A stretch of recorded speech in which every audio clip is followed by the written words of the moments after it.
오늘은 회복의 시작 용서라는 제목으로 말씀 전하겠습니다. 엄청난 광경 앞에 압도되어서 입이 딱 다물어진 적이 있으십니까? 제가 전에 나야가라 폭포를 한번 가봤었는데요. 폭포가 너무 압도적이더라고요. 높이가 한 50m, 너비가 한 1km 가까이 되는데 초당 3,700톤의 물이 떨어진대요. 초당. 엄청나죠. 처음에는 가서 보고 와 대단하다 탄성을 질렀는데 너무 장엄하니까 나중에는 숙연해지더라고요.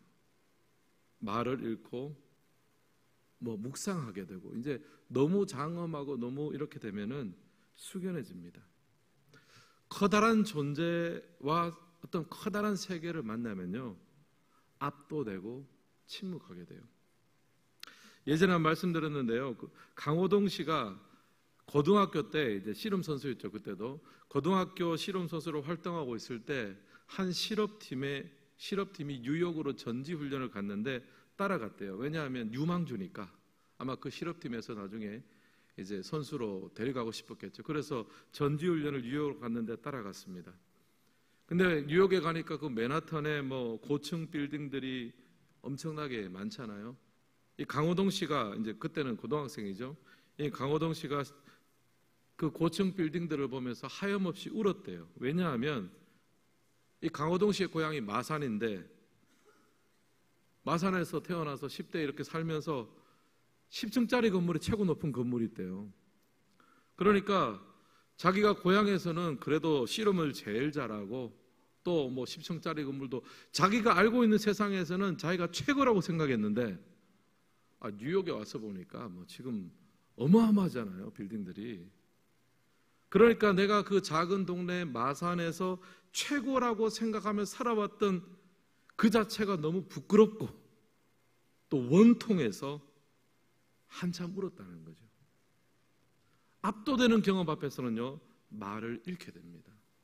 또 심지어 울게 됩니다. 그 엄청난 격차 앞에 압도됩니다. 오늘 이거 말씀을 보면요 하나님은 욥을 직접 대면하세요. 그리고 38장 이후에 계속해서 하나님께서 욥을 만나십니다. 욥을 만나신 하나님은 창조에 대해서 먼저 말씀하셨고요. 또 길들일 수 없는 야생의 세계에 대해서도 말씀하셨습니다. 사실 창조라든지 야생의 세계는요 사람이 알 길이 없고 또 안다고 해도 길들일 길도 없습니다. 오직 하나님만이 아시고 하나님만이 다스리는 세상. 욥은 압도적인 하나님을 직면하게 됐습니다. 그리고 그 압도적인 하나님을 만난 욥의 반응은 어떠합니까? 5절과 6절에 있는데 우리 같이 한번 읽어볼까요? 내가 주께 대하여 귀로 듣기만 하였사오니 이제는 눈으로 주를 배웁나이다. 그러므로 내가 스스로 거두어드리고 티끌과 제 가운데서 회개하나이다. 아멘. 이게 욥의 고백입니다. 결론입니다. 이때까지는 내가 주님에 대해서 귀로 들어왔는데 이제는 눈으로 뵙습니다. 그러면서 하는 말이 뭐냐 하면 그러므로 내가 스스로 거두어 드리겠습니다. 이때까지 내가 하나님은 이런 분이다, 하나님은 저런 분이다 막 그 친구들하고 하면서 했던 그 모든 주장들을 거두어 드리겠습니다. 즉 입을 다물겠다는 거예요. 이제는 그동안 친구들과 논쟁하면서 서로 하나님은 이런 분이고 하나님이 이렇게 일하시고 이 땅 가운데 왜 고난이 발생하고 왜 엄청난 논쟁을 했습니다. 근데 하나님을 딱 만나고 나니까 그 압도적인 하나님을 만나고 나니까 하나님 이제는 제가 입을 다물겠습니다. 내 말과 행동들이 참 어리석었습니다. 그렇게 하나님 앞에 자신을 발견하고 나니까 바로 그때부터 회복이 시작이 되는 거예요. 오늘 이건 말씀과 이 42장 전체가 욥의 인생이 회복되는 역사가 일어납니다. 사랑하는 성도 여러분, 우리 인생의 회복은요 압도적인 하나님을 대면하기 시작할 때 우리 인생의 회복이 시작될 줄을 믿습니다. 인간의 생각과 말들이 그쳐지고 그 압도적인 하나님을 바라보고 직면하기 시작할 때 바로 그때 우리 삶에 참된 회복이 시작됩니다. 오늘 그 말씀을 보면요 그 욥의 인생의 회복의 첫 출발점이 나오는데요 출발점이 무엇이냐? 바로 용서에서 출발됩니다. 용서가 회복의 문을 열어줍니다. 지금 욥이 재난을 당하고 나서 욥의 친구들이 욥을 위로하려고 방문을 했습니다. 근데 이 친구들의 방문이 오히려 더 큰 재난이 됐어요.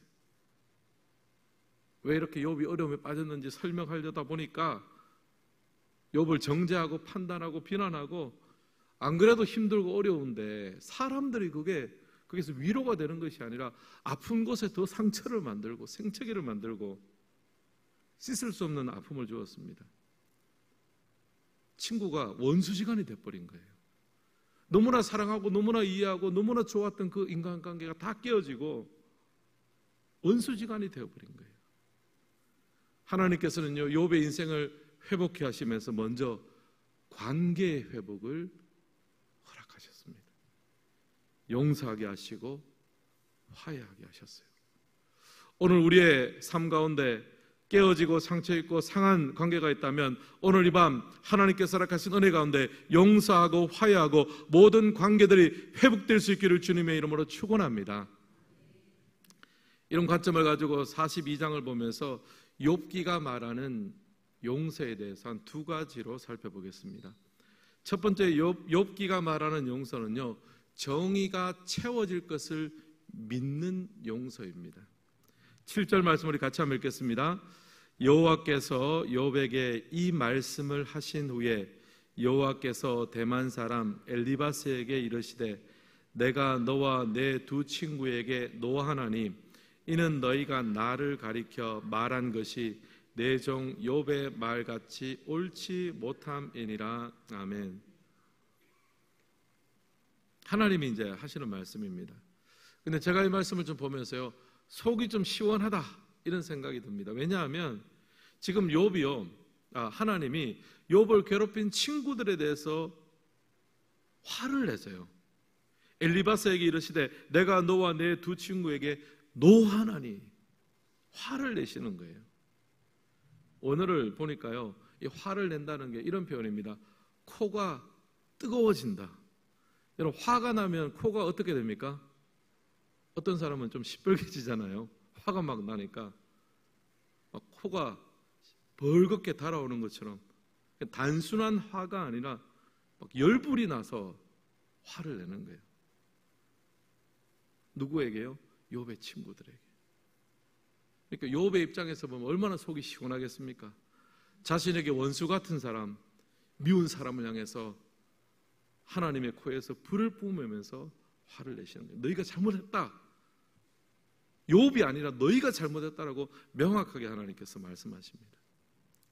근데 우리가 생각해 보면요, 용서를 하려면 뭐가 필요합니까?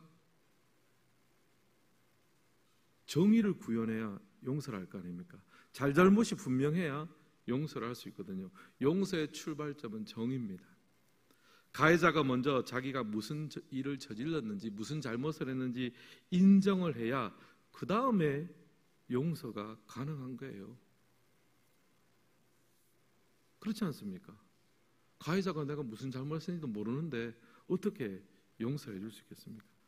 근데 지금요, 하나님이 바로 그 부분을 다루는 거예요. 욥의 친구들에게 명확하게 이야기하십니다. 화를 내면서 막 코가 그냥 불그락불그락, 이거는 제 표현입니다. 하여튼 그렇게 하면서 하나님께서 너희들이 분명히 잘못됐다라고 명확하게 이야기를 합니다. 그리고 그 다음 절 8절을 보면요, 아예 번제를 드리라 그래요. 근데 그 제물이 어마어마합니다. 수송아지 7과 순양 7입니다. 그러니까 단순하게 한 개인이 죄를 지었을 때 드리는 제물의 양이 아닙니다. 그 이상입니다. 이 말씀의 결론이 뭐냐 하면요, 이 욥의 친구 세 사람은요, 욥에게 정말 몹쓸 짓을 했다, 하나님께서 단죄를 하시는 거예요. 정의 구현하십니다. 사랑하는 성도 여러분, 욥기가 말하는 용서는요, 정의에 기반한 용서입니다. 무턱대고 용서를 하는 것이 아닙니다. 하나님께서 코가 뜨겁도록 화를 내시고 분명한 죄가 있다라고 번제를 정확히 드리라고 이야기를 하세요. 정의를 구현하고 그 다음에 용서를 말하십니다. 그런데 여러분, 오늘 우리의 어떤 용서나 우리의 상황을 보시면요, 이렇게 정의에 기반한 용서가 잘 되고 있습니까, 여러분? 실제로 그렇습니까? 잘 안 되죠. 정의가 외면받습니다. 오히려 가해자가 뻔뻔하게 돌아다닐 수 있습니다. 여러분, 만약에 좀 잘못한 사람이 내게 먼저 와서 용서를 구하고 내가 이렇게 좀 잘못했습니다라고 용서를 구한다면 얼마나 좋겠습니까? 그러면 나도 그래, 잘못한 걸 네가 깨달았으니까 알겠다라고 좀 멋있게 용서도 해주고 이렇게 되면 좋은데 그런 일이 흔하지 않잖아요. 근데 사실 욥기도 마찬가지입니다. 욥과 욥의 친구들 사이에는요, 정의가 구현되지 않았습니다. 서로가 옳다고 생각했고 오해와 상처만 남겼습니다. 가해한 쪽은요, 자신이 가해한 줄도 모릅니다. 용서가 불가능하죠. 근데 정의를 구현하는 분은 누구십니까? 하나님이시잖아요. 하나님이 욥의 세 친구들의 불같은 노를 바라십니다. 정의의 구현은 하나님이 하시는 거예요. 원수가 없는 것은 하나님께 있습니다. 사람에게 있는 게 아니에요. 여러분, 우리는 이 땅을 살아가면서 용서를 합니다. 물론 불완전한 용서를 하는 거예요. 잘잘못이 가려지지 않은 상태에서 정의를 기반으로 한 용서가 아닙니다. 상대는 자신이 가해한 일을 모를 수도 있습니다. 심지어 그 가해한 사람이 나일 수도 있는 거예요. 근데 여러분, 언젠가 죄인은 하나님의 심판대 앞에 섭니다. 하나님께서 분명한 정의를 세워주십니다. 하나님께서 욥의 친구들에게 하신 것처럼요, 바로 그때 우리의 불완전한 용서는 완전해질 수 있습니다. 정의를 기반으로 한 하나님의 용서가 완성이 되는 거예요. 여러분, 스데반 집사님이 돌에 맞아 죽었잖아요. 자신을 돌로 치는 자들을 용서하면서 죽었습니다. 주여 이 죄를 그들에게 돌리지 마옵소서. 용서하면서 죽었습니다. 어떻게 그럴 수 있습니까? 사도행전을 보면요, 스데반 집사님이 이런 장면을 보았습니다. 하늘이 열리고 인자가 하나님 우편에 서신 것을 보노라. 스데반은 예수님이 하나님 우편에 서신 것을 보았습니다. 그 예수님께서 이 땅의 심판자로서 이 모든 왜곡되고 삐뚤어진 모든 것들을 바로 잡아주실 것을 믿었습니다. 그것을 보고 나니까 비로소 용서할 수 있는 마음이 생기는 거예요. 저는 신앙의 차원에서 이렇게 한번 적용해 보고 싶습니다. 여러분, 성도의 용서는요, 선행하는 용서입니다. 내가 다 정의를 구현하는 것이 아닙니다.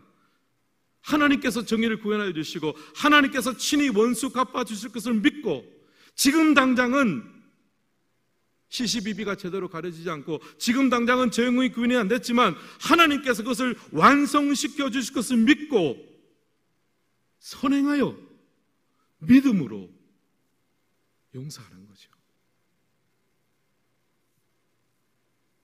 그런 관점으로 보면요, 지금 현재 여러분의 삶에서 여러분을 힘들게 만들고 어렵게 만드는 사람을 보십시오. 그렇게 볼 때 여러분, 우리가 어떤 마음을 가져야 되겠습니까? 저분이 하나님의 법정 앞에 서는 것보다 지금 내게 사과하는 게 차라리 나을 텐데, 주여 저들을 불쌍히 여겨주십시오. 심지어 우리가 가해자가 될 수도 있잖아요. 우리가 하는 용서, 우리가 받는 용서는요, 항상 불완전합니다. 욥과 욥의 친구들도 그랬습니다. 그러나 하나님께서 그것을 가려주십니다. 그러므로 이 땅에서 우리는 불완전한 용서를 할지라도요, 우리는 믿음으로 선행하여 용서를 할 수 있습니다. 그리고 저는 욥의 이 삶에서 보면요, 이렇게 용서를 하고 난 다음에 그 뒤에 완전한 회복도 이루어집니다. 이 관계의 문제가 어느 정도 회복되고 나니까요, 뒤쪽에 모든 면이 다 회복되는 것을 봅니다. 그리고 여러분, 혹시 주변에 여러분이 용서해야 될 사람이 있으십니까? 믿음으로 선행하여 용서를 하십시오. 여러분이 시시비비를 다 가리고 여러분이 정의를 하려고 하지 마십시오. 그것은 하나님의 몫입니다. 우리가 불완전한 용서를 할 때 하나님의 심판대 앞에서 우리의 불완전한 용서가 완전한 용서로 바뀔 거예요. 저는 여러분 자신을 위해서 다른 사람을 용서하라고 말씀드리고 싶습니다. 용서를 해야 내 마음속에 있는 원망과 고통에서 내가 벗어날 수 있습니다. 믿음으로 선행하여 용서하시기를 주님의 이름으로 축복합니다. 그래서 우리 삶 가운데 있는 상처와 아픔으로부터 노임을 받고 회복의 문으로 들어가 하나님의 놀라운 축복의 삶을 살 수 있기를 주님의 이름으로 축원합니다. 두 번째, 욥기에서 말하는 용서는요, 중보자의 자리로 인도하는 용서입니다. 2번 같이 한번 읽겠습니다. 중보자의 자리로 인도하는 용서. 8절도 같이 한번 읽겠습니다. 그런즉 너희는 수소 7과 순양 7을 가지고 내 종 욥에게 가서 너희를 위하여 번제를 드리라. 내 종 욥이 너희를 위하여 기도할 것인즉 내가 그를 기쁘게 받으리니. 아멘. 여기 보면 수소 7과 순양 7을 가지고 욥에게 가라고 합니다. 그리고 번제를 이제 드리는데 내 종 욥이 너희를 위하여 기도할 때 용서가 완성되겠다 말씀합니다. 내가 기쁘게 받으리니. 일종의 이제 중보자로 욥을 세우신 거예요. 중보자로서의 욥의 사명입니다. 여러분, 욥이 회복의 출발점에서 받은 사명은 무엇이냐 하면요, 중보자로서의 사명이에요. 자기를 미워했던 그 사람, 내게 상처 준 그 사람을 위해서 중보하라는 사명을 받았습니다. 그리고 생각해 보면 욥기 처음도 중보자로서의 욥의 모습이 나타납니다. 욥의 자녀들이 잔치를 마치고 나서 혹여나 죄를 저질렀을까 봐, 부지 중에 죄가 있을까 봐 욥이 하나님 앞에 예배를 드립니다. 욥은 중보자의 자세를 가졌습니다. 그리고 욥기를 마무리하면서도 이제는 그 범위를 확장시켜서 친구들을 위해서 중보자가 되었습니다. 욥을 오해하고 말라 상처 주었던 친구들, 이제 그들은 이제 하나님의 분노와 책망에서 혼이 났습니다. 자신의 죄와 허물이 드러나고 부끄럽고 괴로워하는 친구들, 바로 그들을 위해서 욥이 기도하기 시작했습니다. 그러니까 욥의 인생에 이제부터 남겨진 중요한 사명이 뭐냐면은 중보자로서의 사명이에요. 우리 사랑하는 성도 여러분, 혹시 여러분 이런 중보자로서의 기도를 한번 들어본 적 있습니까? 좀 내 마음에는 안 들고 좀 밉기도 한데 그래도 하나님 앞에 그 사람을 위해서 중보하면서 기도한 적이 있으십니까? 저도 이 말씀을 준비하면서 생각을 좀 해봤습니다. 이제 그럴 때가 있겠죠. 그럴 때가 왕왕히 있을 겁니다. 그러면 이제 하나님 앞에 기도하면서 좀 하염없이 하소연도 하고 뭐 이렇게 막 그렇게 하지 않습니까? 그렇게 하면은 하나님께 종종 한 번씩 이제 그렇게 마음에 물으세요. 그럼 네가 그렇게 원하는 대로 그렇게 하면 좋겠냐? 딱 그렇게 하나님께서 마음에 딱 주시면은 제가 깜짝 놀라죠. 아니 뭐 이제 말이 이제 그렇다는 것이고 뭐 그렇게까지 하면 또 안 되잖아요. 그러면 제가 어떻게 됩니까? 그 순간은 고발하던 자에서 중재자가 되는 거예요. 하나님, 원수가 없는 것은 하나님께 있사오니 정의의 구현은 하나님께 있사오니 불완전하지만 용서하며 중보자의 자리로 가겠습니다. 기도의 자리가요, 고발의 자리에서 중보의 자리로 가는 거예요. 저는 이것이 예수 믿는 사람들의 특권이고 묘미라고 생각합니다. 기도를 시작할 때는 원망과 분노가 가득 찼는데 끝날 때는 그래도 하나님께서 또 마음을 주셔서 또 위로도 받고 해서 조금이라도 용서하고 싶은 마음이 생기는 거, 여러분 이게 사실은 예수 믿는 사람들의 특권과 축복 아니겠습니까? 근데 또 이렇게 자꾸 이야기를 하면 어떤 성도님들은 아니 그럼 목사님 우리는 뭐 평생 용서만 하면 그렇게 살겠습니까? 그럼 너무 재미없잖아요. 물론 그럴 수 있습니다. 그러나 여러분 욥기를 보세요. 욥기의 결론은요, 용서는 회복의 문을 여는 문입니다. 평생 동안 문에만 달려있지는 않는 거예요. 회복의 문을 여는 용서를 통해서 여러분 욥의 삶을 보면요, 그 다음에 회복되고 누리는 것들이 너무나 많은 거예요. 용서가 우리 성도님들의 평생의 화두가 되지는 않습니다. 용서를 통해서 회복의 문을 열면요, 그 안에 들어가면 하나님의 놀라운 선물들이 우리 가운데 허락되는 줄을 믿습니다. 여러분, 예수님께서도요 평생을 중보자로 사셨습니다. 그리고 우리에게 그 예수께서 십자가의 사랑으로 용서의 키를 우리에게 허락해 주셨습니다. 세상은 용서를 하지 못합니다. 유일하게 용서할 수 있는 사람이 누구냐면 예수 믿는 사람이에요. 십자가의 사랑을 경험하고 1만 달란트 빚진 자만이 100데나리온, 200데나리온 빚진 자를 탕감해 줄 수 있는 거잖아요. 우리가 그 용서의 키를 사용하지 않으면요, 세상이 직면할 것은 하나님의 심판입니다. 하나님의 시뻘건 심판의 콧김을 경험하겠죠. 요나서를 보면요, 요나 선지자가 나오는데 요나가 용서의 키를 가진 사람이에요. 근데 도망칩니다. 왜냐하면 니느웨를 용서하는 것도 싫고 니느웨가 용서받는 것 보는 것도 싫어요. 용서를 하는 게 싫습니다. 그래서 다시스로 도망쳤어요. 만약에 여러분 다시스로 요나가 도망을 쳐서 거기 살았으면 행복했을까요? 아니죠. 평생을 원망과 울분과 그런 데 휩싸여 살았을 겁니다. 여러분, 하나님께서 우리를 중보자로 부르셨다면요, 용서의 키를 돌리시기를 주님의 이름으로 축복합니다. 욥이 그렇게 해서 새로운 삶의 문으로 들어섰고요, 요나가 그렇게 해서 놀라운 하나님의 위로와 회복의 용서의 역사가 일어난 것을 경험했습니다. 사랑하는 성도들, 하나님께서는 우리를 중보자로 불러주셨습니다. 우리의 가정과 직장과 교회에서 하나님께서 우리 모두에게 용서의 키를 주셨습니다. 혹시 여러분 그 용서의 키를 가지고면서도 요나처럼 도망가고 있지는 않으십니까? 또 도망치다가 하나님 풍랑을 맞고 있지는 않으십니까? 사용하십시오. 용서의 문을 들어가고 중보자의 자리에 설 때 평생 용서만 하고 평생 손해만 보며 사는 것이 아닙니다. 그 문을 들어섰을 때 하나님이 허락하시는 놀라운 것들을 맛보며 누리게 될 줄을 주님의 이름으로 축복합니다. 오늘 말씀을 마무리하겠습니다.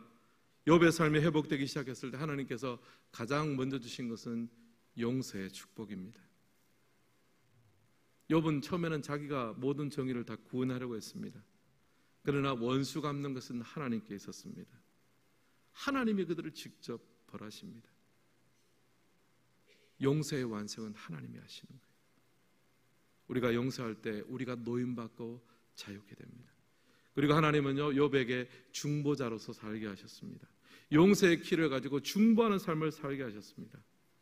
그렇게 그 사명 감당할 때 용서를 통해서 하나님의 회복의 문을 열고 들어갔을 때 욥이 누렸던 많은 축복과 회복과 은혜를 오늘 우리의 삶에 함께 누리며 욥의 놀라운 하나님을 우리의 하나님으로 만나 주님의 놀라운 은혜 가운데 살아가시는 우리 성도님 되시기를 주님의 이름으로 축원합니다.